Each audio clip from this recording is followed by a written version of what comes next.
En étant avec son peuple, il nous enseigne et se fait connaître à nous. Le texte biblique est riche en expériences et en vérités concernant la réalité humaine telle que notre nature, nos motivations et notre manière de réagir à sa grâce. Nous pouvons y plonger les regards et se voir comme dans un miroir. Ce miroir de nous-mêmes nous conduit à la repentance et au changement de notre cœur. S'il n'en est pas ainsi, l'Écriture nous exhorte à la repentance. On pourrait aller avec la première acétate.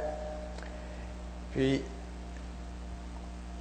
vous verrez afficher le texte de Jacques 1, 23 à 27 que nous ne lirons pas. Mais pour votre propre lecture à la maison, vous pourrez épuiser l'inspiration de cet énoncé.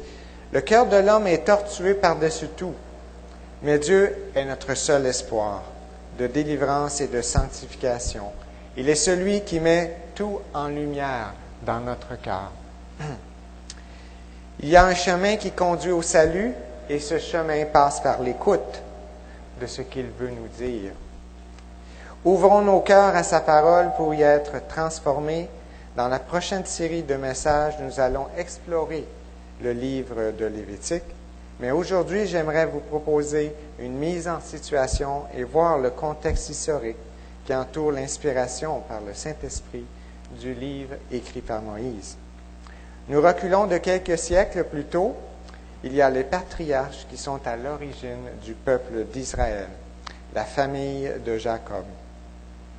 Comme nous l'enseignent les Écritures, Jacob est le fils d'Isaac et Isaac est le fils d'Abraham. Depuis Abraham, cette famille a vécu divers moments difficiles. De nos jours, l'on pourrait peut-être qualifier cette famille de dysfonctionnelle à certains moments dans leur histoire, ou du moins d'une famille qui a grand besoin d'aide pour fonctionner normalement. Il y a dans un premier temps Agar, qui n'est pas l'épouse d'Abraham, mais la servante de Sarah. Celle-ci lui propose d'aller vers Agar afin de lui donner un enfant par elle et ainsi lui donner un héritier. Aujourd'hui, l'on pourrait parler d'insémination artificielle ou de mère porteuse. Ces pratiques remontent bien loin dans l'Antiquité païenne. Celle-ci a un fils que nous connaissons tous, Ismaël, le père des Arabes. Lorsque Dieu lui fit la promesse d'un enfant, Sarah a ri. Et l'Écriture nous dit ce que l'Écriture nous dit. Elle a sans doute de la difficulté avec cette attitude chez Ismaël. On pourrait tourner à la prochaine acétate. Dans Genèse 21, 9 à 13, on voit ici que Sarah observe Ismaël et le voit rire. Et le mot hébreu qui est utilisé, c'est le même mot qui est utilisé pour Sarah lorsqu'elle a ri, parce que Dieu lui annonçait qu'elle aurait un enfant. Et à ce moment-là, Sarah réagit et elle dit à Abraham, « Chasse cette servante et son fils, car le fils de cette servante n'héritera pas avec mon fils Isaac. » Et Dieu finalement encourage Abraham à écouter Sarah et à chasser Agar et son fils. Une famille qui se trouve maintenant déchirée. Dieu a un plan pour la famille et si l'on ne vit pas selon son plan, il y a toujours des conséquences au péché. Non seulement pour Abraham, mais aussi pour sa famille et aussi pour les générations futures. Encore aujourd'hui, le différend entre Ismaël et Isaac se voit entre les Arabes et le peuple d'Israël. L'on parle peu de la vie d'Isaac dans les Écritures. Il semble avoir eu une vie un peu conventionnelle, sans trop de remous. Par contre, il connaissait Dieu et le priait, comme ce passage nous l'indique. Si nous tournons dans Genèse 24, 60 à 67, nous lirons à partir de 62. Cependant, Isaac était revenu du puits de Lahaï-Roï et il habitait dans le pays du Négueb. Un soir qu'Isaac était sorti pour méditer. Donc, Isaac était un homme qui prenait le temps de se recueillir et de méditer dans la campagne. Il leva les yeux et vit des chameaux qui arrivaient. Et c'était son épouse, Rebecca, sa future épouse qui arrivait. Dieu répondait à sa prière et le consolait de la perte de sa mère. Il manqua aussi de discernement lorsque vint le temps de bénir ses fils. Et nous tournons à la prochaine acétate. Dans Genèse 27, 4 à 10, nous ne le lirons pas, mais Isaac demande à Ésaü d'aller chasser et de lui procurer un plat comme il aime bien. Et suite à cela, il le bénirait. Jacob aimait, il le bénirait. Puis,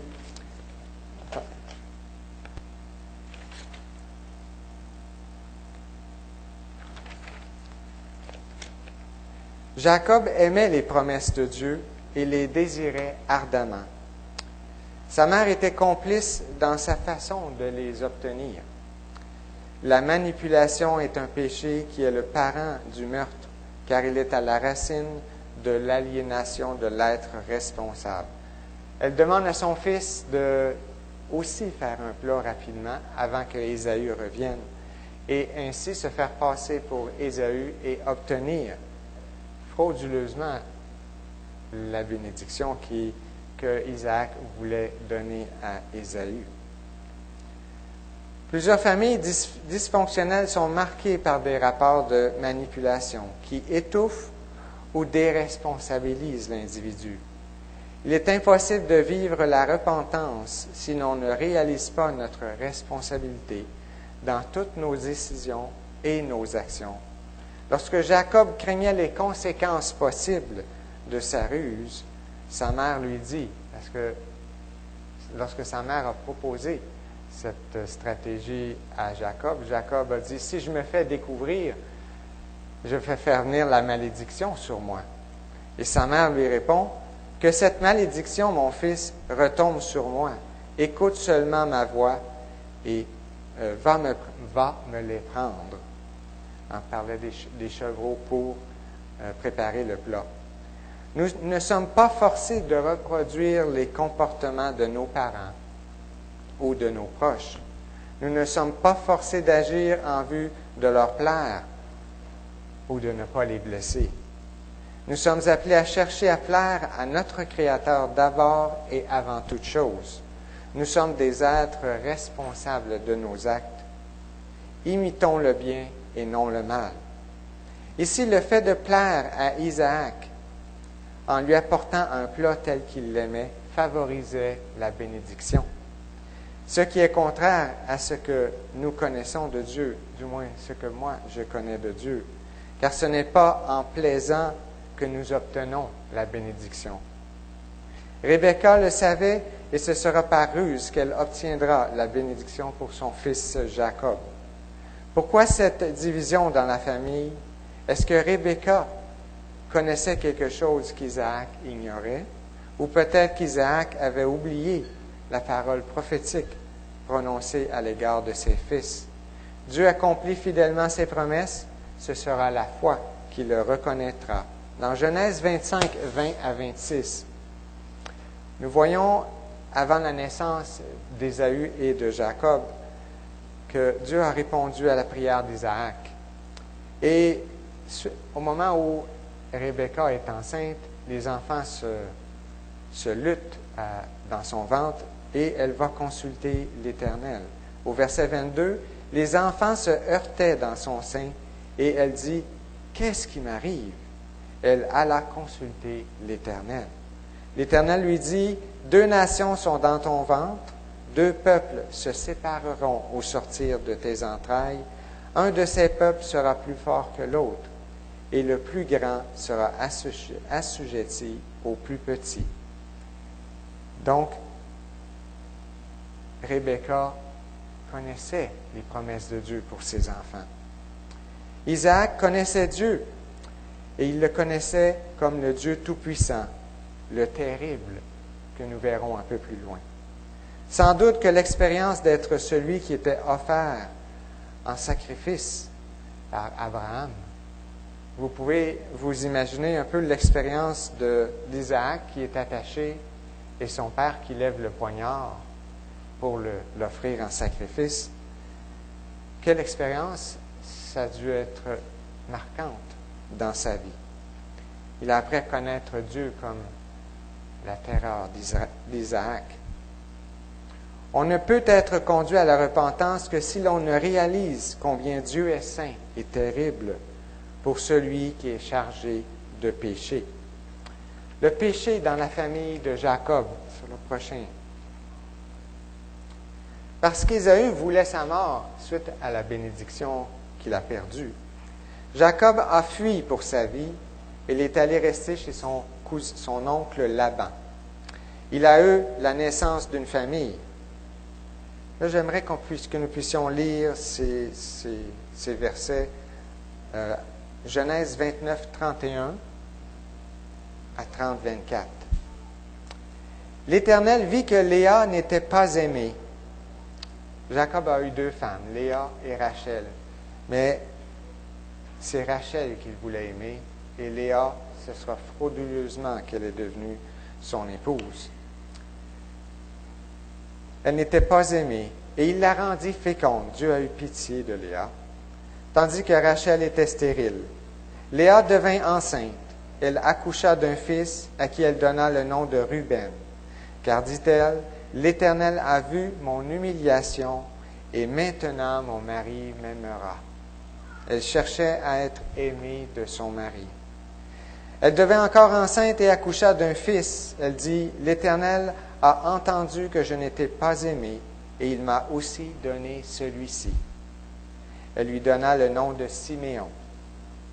Elle devint encore enceinte et accoucha d'un fils. Elle dit, cette fois, enfin, mon mari s'attachera à moi, car je lui ai enfanté 3 fils. C'est pourquoi on lui donna le nom de Lévi. Elle devint encore enceinte et accoucha d'un fils. Elle dit, cette fois, je célébrerai l'Éternel. C'est pourquoi elle l'appela du nom de Judas. Judas qui est de la racine célébrer. Elle cessa alors d'enfanter. Et puis, les autres ont eu des enfants. Les 2 servantes de Léa et de Rachel ont eu des enfants. Et puis, finalement, si on tourne à la prochaine étape, lisons à partir du verset 19. Léa devint encore enceinte et enfanta un 6e fils à Jacob. Léa dit, Dieu m'a fait un beau cadeau. Cette fois, mon mari habitera avec moi, car je lui ai enfanté 6 fils. Elle lui donna le nom de Zabulon. Ensuite, elle accoucha d'une fille à qui elle donna le nom de Dina. Dieu se souvint de Rachel, il l'exauça et la rendit féconde. Elle n'avait pas encore eu d'enfant. Elle devint enceinte et accoucha d'un fils. Elle dit, Dieu a enlevé mon déshonneur. Elle lui donna le nom de Joseph en disant, que l'Éternel m'ajoute un autre fils. Un peu plus loin, vous verrez que Dieu a répondu à sa prière et Dieu lui a ajouté Benjamin. Mais c'était son dernier fils, elle est décédée suite à sa naissance. Lorsque nos yeux sont fixés sur ce qui est terrestre, notre cœur s'attache à ce qui ne peut pas vraiment rassasier. Si nous levons nos yeux vers Christ, il est celui qui seul peut abreuver d'une eau qui ne tarit pas. Les fils de Jacob se sont attachés à ce qui est terrestre. Et l'affection d'un père manquant, il est difficile de supporter l'humiliation. Puis Dina, un peu plus loin, vous pourrez lire à la maison les passages de Genèse 34, 1 à 31, où il nous raconte l'histoire de Dina, qui a grandi, qui est la 11e d'une famille de 12 enfants, puisque Benjamin n'est pas encore né. Elle est la seule fille. Peut-être qu'il y a d'autres filles, mais ce sont sans doute des filles, des servantes de Jacob et non pas de la famille. Donc, elle est seule, sans doute, qu'elle se sent seule. Elle aimerait voir d'autres choses que des garçons. j'imagine. Dina veut aller voir les filles du pays. Donc, elle quitte l'environnement familial, elle s'en va dans la ville où elle rencontre un garçon, Sichem, et ils couchent ensemble. Elle est déshonorée. Ses frères sont en colère lorsqu'ils apprennent cela.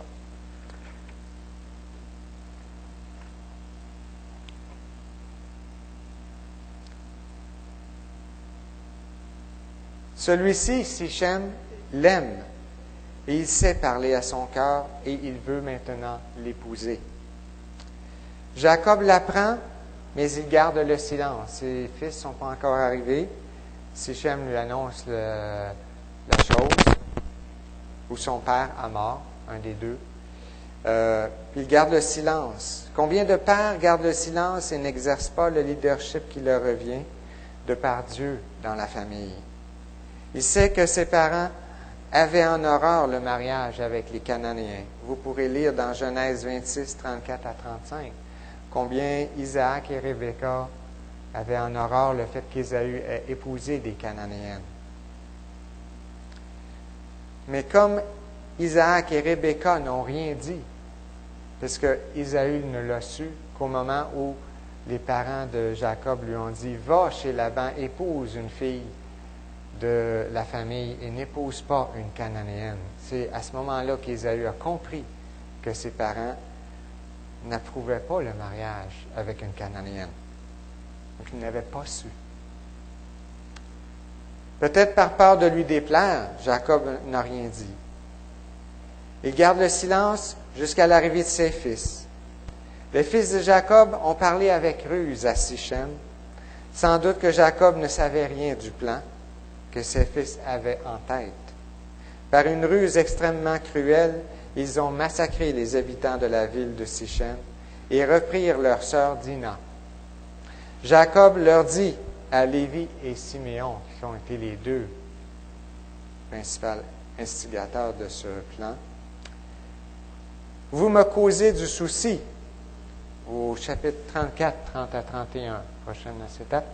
« Vous me causez du souci en me rendant odieux aux habitants du pays, aux Cananéens et aux Phérésiens. Je n'ai moi qu'un petit nombre d'hommes. Ils se rassembleront contre moi, ils me frapperont et je serai détruit avec ma famille. » Ils répondirent, « Va-t-on traiter notre sœur comme une prostituée? » Jacob a appris par expérience à être responsable. Quoiqu'il ait appris de son père à connaître Dieu d'une manière, il semble l'avoir connu d'une autre manière à travers son expérience. Dieu est celui qui le défend contre l'adversaire. Il a appris cela à son retour de chez Laban. Alors qu'il a travaillé pour Laban pendant 20 ans, dont 14 ans pour Rachel et Léa, et selon moi, ça a été 14 ans pour Rachel, plus que pour Léa. Et après, il a travaillé 6 ans pour son salaire, parce qu'il n'avait pas de salaire. Il avait travaillé tout ce temps-là sans salaire. Et Dieu l'a béni et il lui a donné un troupeau. Et là, Laban et Jacob, leur relation n'est pas aussi bonne. Et puis, Jacob sent que c'est le moment pour lui de partir. Donc, il part. Et sans le dire à Laban, et Laban le poursuit et vient à sa rencontre. Au chapitre 31, 37 à 42, Laban lui reproche d'avoir pris ses dieux. En fait, Rachel avait volé les dieux de Laban et les cachait dans sa tente. Laban ne les a pas trouvés. Il l'a cherché dans toutes les tentes. Jacob n'était pas au courant de cette chose. Et voici ce que Jacob lui dit. « Quand tu as fouillé toutes mes affaires, qu'as-tu trouvé de toutes les affaires de ta maison? Montre-le-moi devant mes frères et tes frères, et qu'ils servent d'arbitre entre nous deux. Voilà 20 ans que j'ai passé chez toi. Tes brebis et tes chèvres n'ont pas avorté, et je n'ai pas mangé les béliers de ton troupeau. Je ne t'ai pas rapporté de bêtes déchirées. C'est moi qui en était responsable. Tu me réclamais la valeur de ce qu'on me volait de jour et de ce qu'on me volait de nuit. J'étais là, dévoré par la chaleur pendant le jour et par le froid pendant la nuit, et le sommeil fuyait de mes yeux. Cela me fait 20 ans passés dans ta maison. Je t'ai servi 14 ans pour tes 2 filles et 6 ans pour ton petit bétail, et tu as changé 10 fois mon salaire. Si le Dieu de mon père, le Dieu d'Abraham, la terreur d'Isaac, c'est comme ça que Jacob a appris à connaître le Dieu de son père. La terreur d'Isaac n'avait été pour moi, tu m'aurais maintenant laissé partir les mains vides. Dieu a vu mon humiliation et la peine de mes mains, et hier il a prononcé son arbitrage. Lisons Genèse 32, à partir du verset 12, ou un peu plus loin, alors qu'il revient et qu'il est sur le point de rencontrer son frère Ésaü, duquel il a terriblement peur, car on se souvient, lorsqu'il l'a quitté, c'est pour sauver sa vie, parce qu'Ésaü voulait le tuer. Alors il revient, ne sachant pas quelles étaient les dispositions de son frère Ésaü, il est terriblement craintif. Puis, alors qu'il a fait passer tout son troupeau, toute sa famille, a formé 2 clans, une stratégie encore pour éviter le pire. Si Ésaü en attaquait un, l'autre pourrait fuir et avoir la vie sauve. Alors Jacob reste seul, au verset 24. Alors un homme se battit avec lui jusqu'au lever de l'aurore. Voyant qu'il ne pouvait le vaincre, il le frappa à l'articulation de la hanche. Et l'articulation de la hanche de Jacob se démit pendant qu'il se battait avec lui. L'homme dit, « Laisse-moi partir, car l'aurore se lève. » Jacob répondit, « Je ne te laisserai point partir sans que tu me bénisses. » Vous voyez combien Jacob désirait la bénédiction? Même si son père l'avait béni, ce n'était pas suffisant. Il savait de quelle manière il avait obtenu cette bénédiction. L'homme lui dit, « Quel est ton nom? » Il répondit, « Jacob. » L'homme reprit, « Jacob ne sera plus le nom qu'on te donnera, mais Israël, qui veut dire lutter avec Dieu ou lutteur avec Dieu.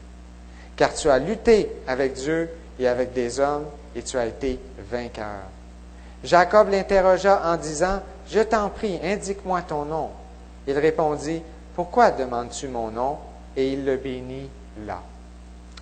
Jacob donna à cet endroit le nom de Péniel, car, dit-il, « J'ai vu Dieu face à face, et mon âme a été préservée. » Jacob a appris d'une manière violente à connaître Dieu d'une autre façon. Si Dieu est la terreur d'Isaac, il peut être aussi celui avec qui l'on peut être vainqueur. Remarquez ici qu'il ne s'agit pas de vaincre contre Dieu, mais bien de lutter avec Dieu et d'être vainqueur. Nous ne sommes jamais seuls dans la lutte.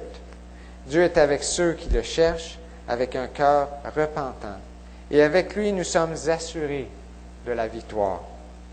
Mais il ne faut pas oublier que la lutte est violente et que parfois nous pouvons y laisser des plumes, comme ce fut le cas de Jacob en cette circonstance. Par contre, la lutte est spirituelle et parfois nous pouvons mal comprendre les passages de l'Écriture dans l'Ancien Testament. Nous devons toujours comprendre que ces moments historiques que Dieu a passés avec son peuple sont là pour nous enseigner des vérités qui sont spirituelles.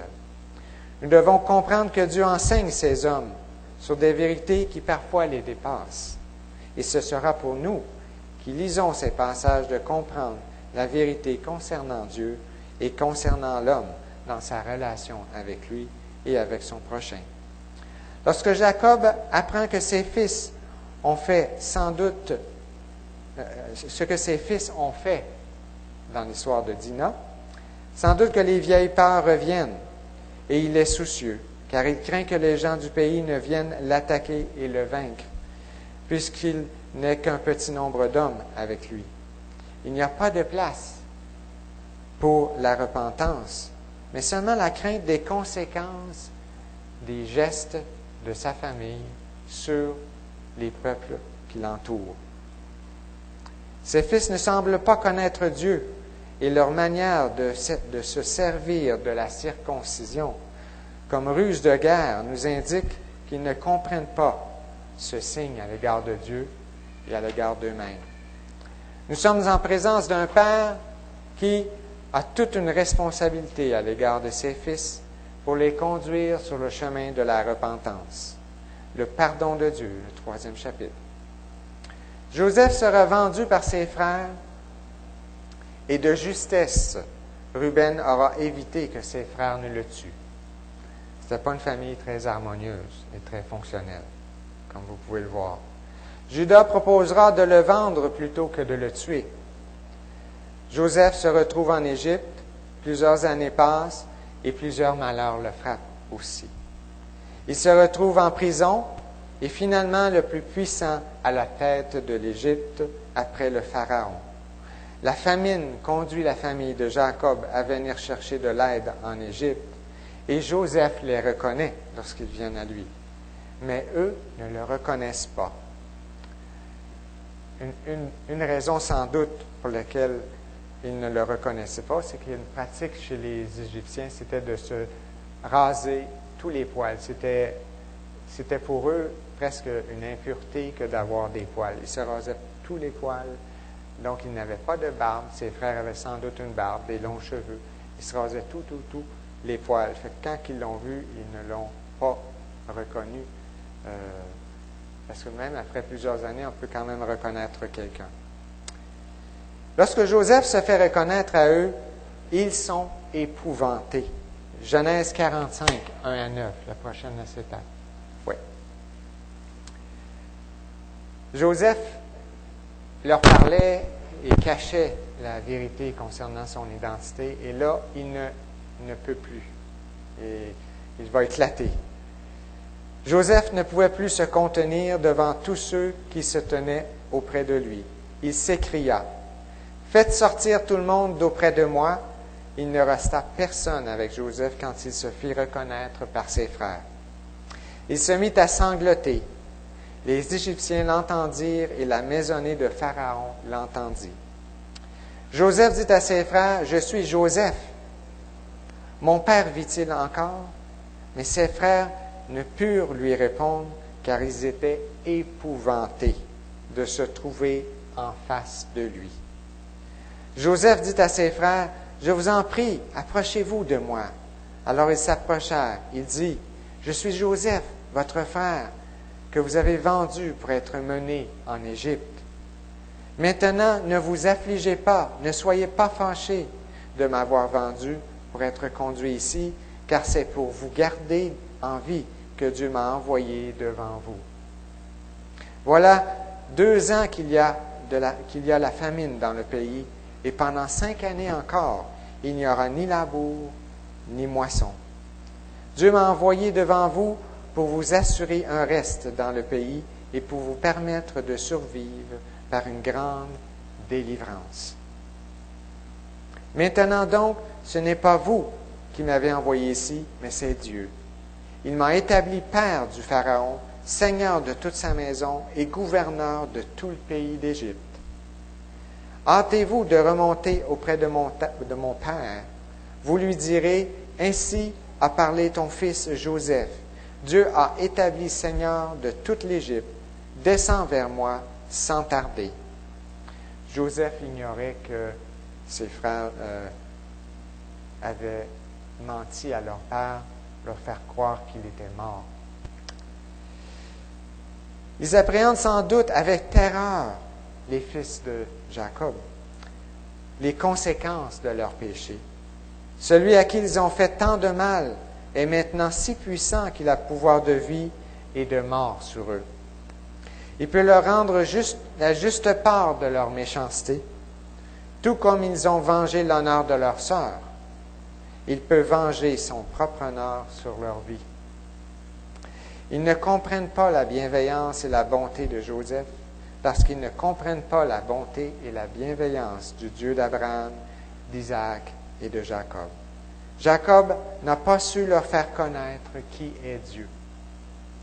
Notre style de vie familial a un impact majeur sur la vie de nos enfants. Ce que nous sommes se reproduit chez eux. Notre péché influence le comportement de nos enfants, le péché de nos parents, même chrétiens, s'attache à nous si facilement. Mais il ne faut pas comprendre que nous sommes finalement destinés à reproduire le péché de nos parents. Dieu nous invite à le dominer. Car même s'il se couche à la porte de notre cœur, il nous invite à saisir sa grâce en le cherchant de tout notre cœur. Il est le seul en qui vous apprendrez à vous confier de tout votre cœur et qui vous offre son pardon. Si nous ne comprenons pas que le pardon est auprès de Dieu, nous ne pouvons pas comprendre la repentance. Si nous ne savons pas se repentir et s'humilier devant notre Dieu, nous ne pouvons pas recevoir son pardon. Le pardon de Dieu ne signifie pas qu'il n'y a plus de conséquences à notre péché, ou que sur cette terre, nous n'aurons pas à assumer les conséquences de notre conduite. Vous pourrez lire dans Matthieu 5, 23 à 26, ce principe qui est enseigné. Au verset 26, je pourrais lire « En vérité, je te le dis, tu ne sortiras point de là que tu n'aies payé jusqu'au dernier centime. »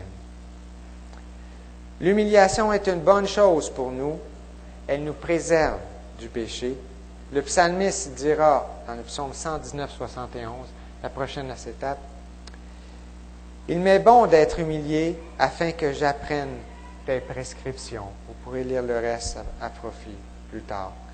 Joseph a eu sa vie sacrifiée sur l'autel de la jalousie. Il a vu sa vie sacrifiée sur l'autel de la concupiscence d'une femme, un peu plus tard. Malgré tout, il est resté intègre et droit dans toute sa conduite. Dieu a su l'élever en son temps pour accomplir un merveilleux plan de rédemption pour sa famille. Voici que le malheur de Joseph a pour fin le salut de sa famille. L'on ne peut venir à Dieu que si l'on comprend que notre péché a offensé Dieu. Les conséquences de nos actions ont une répercussion sur Dieu, premièrement, parce que c'est contre lui que nous péchons, d'abord et avant tout. Parce qu'il nous aime et qu'il a un plan pour nos vies. Dieu n'est pas indifférent à notre vie. Il n'est pas indifférent à notre opinion. Il n'est pas indifférent à notre malheur, même si celui-ci est une conséquence directe que nous n'avons pas écouté sa parole pour faire finalement à notre guise.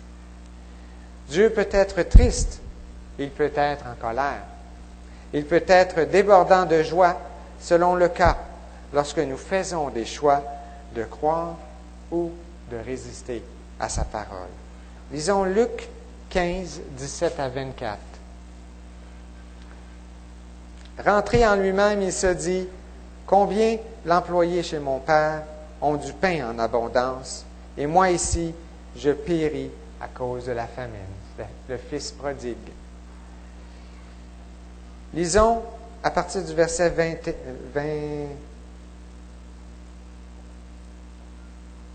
21. « Père, j'ai péché contre le ciel et envers toi. » Il comprend que son péché a été contre le ciel, contre Dieu. « Je ne suis plus digne d'être appelé ton fils. » Il comprend les conséquences sur sa personne. Mais le père dit à ses serviteurs, « Approchez vite la plus belle robe, mettez-la lui. Mettez-lui une bague au doigt et des sandales pour ses pieds. Amenez le veau gras et tuez-le. Mangeons et réjouissons-nous. Car mon fils que voici était mort et il est revenu à la vie. Il était perdu et il est retrouvé. » Et ils commencèrent à se réjouir. Le pardon était auprès de son Père, tout comme le pardon est auprès de notre Père dans les cieux. Finalement, nous pouvons voir combien Jacob en bénissant ses fils, leur explique aussi les conséquences de leurs péchés en ce monde, quoique Dieu les bénisse tous.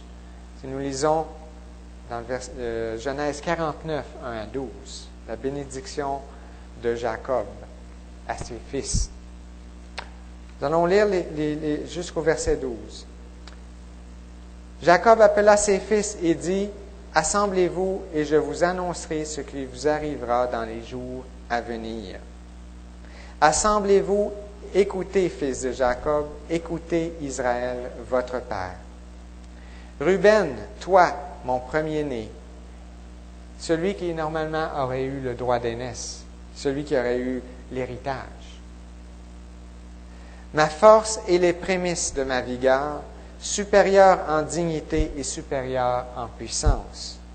Impétueux comme les eaux, tu n'auras pas la supériorité. Car tu es monté sur la couche de ton père, tu as alors profané mon lit en y montant. Ruben aura un héritage dans le territoire, mais un petit héritage si on compare à celui de Ruben, de Éphraïm et de Manassé. Siméon et Lévi, son frère, leurs glaives sont des instruments de violence. Que mon âme n'ait point part à leur conciliabule, que ma pensée ne s'unisse pas à leur pensée, car dans leur colère ils ont tué un homme, et dans leur caprice ils ont coupé les jarrets des taureaux. Maudite soit leur colère, car elle est violente, et leur emportement, car il est cruel. Je les séparerai dans Jacob, et je les disséminerai dans Israël. Siméon aura quelques villes dans le territoire de Juda qui seront dispersées. Finalement, ils seront absorbés par Juda. Et Lévi n'aura pas de territoire puisque son héritage sera la maison de Dieu. Il y aura des villes dispersées un peu partout dans le territoire d'Israël. Juda, c'est toi que tes frères célébreront. Ta main sera sur la nuque de tes ennemis. Les fils de ton père se prosterneront devant toi. Juda est un jeune lion. Tu remontes du carnage, mon fils. Il plie les genoux, il se couche comme un lion, comme une lionne qui le fera lever. Le bâton de commandement ne s'écartera pas de Juda, ni l'insigne du législateur d'entre ses pieds, jusqu'à ce que vienne le Shiloh, Jésus, et que les peuples lui obéissent. Il attache à la vigne son âne, et au meilleur cep le petit de son ânesse. Il nettoie dans le vin son vêtement, et dans le sang des raisins son manteau. Il a les yeux rouges de vin, et les dents blanches de lait. Jacob, c'est-à-dire Juda, on n'a pas lu, mais on aurait pu lire une courte portion de l'histoire de Juda, où dans l'affaire de Tamar, Juda a compris que Tamar était plus juste que lui. Il lui dira, « Tu es plus juste que moi. » Donc Jacob était quelqu'un qui avait du discernement pour la justice, et c'est, à mon avis, pour cette raison qu'il a aussi le leadership en Israël. Après la mort de Jacob, Joseph est triste de voir ses frères qui n'ont pas encore compris que leur pardon leur était accordé depuis longtemps. Chapitre 50, 15 à 22. Quand les frères de Joseph virent que leur père était mort, ils dirent, encore les stratégies. Si Joseph allait se montrer notre adversaire, il nous rendait tout le mal que nous lui avons fait. Alors ils firent dire à Joseph, « Ton père a donné cet ordre avant de mourir. Vous parlerez ainsi à Joseph, « Oh, je t'en prie, pardonne le crime de tes frères et leurs péchés, car ils ont fait du mal. Je t'en prie, pardonne maintenant le péché des serviteurs du Dieu de ton père. » Joseph pleura quand on lui parla ainsi.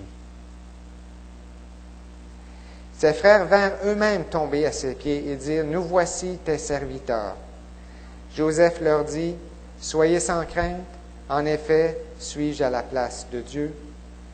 Vous aviez formé le projet de me faire du mal, Dieu l'a transformé en bien, pour accomplir ce qui arrive aujourd'hui et pour sauver la vie d'un peuple nombreux. Maintenant, soyez donc sans crainte. Je vais pourvoir à tous vos besoins et à ceux de vos enfants. Il les consola en parlant à leur cœur. Joseph habita en Égypte, lui et sa famille. Il vécut 110 ans. Soyons reconnaissants de la bienveillance de Dieu et de son pardon. Soyons dociles lorsqu'il exerce la discipline sur nos vies. Il est un Père bienveillant, doux et humble de cœur. Joseph est un merveilleux exemple de ce que Jésus-Christ a accompli volontairement pour nous. Par Jésus, nous obtenons le pardon de nos péchés. À celui qui s'approche de lui avec repentance, il accorde son pardon en raison du fait qu'il a donné sa vie pour nous sur la croix. Merci beaucoup.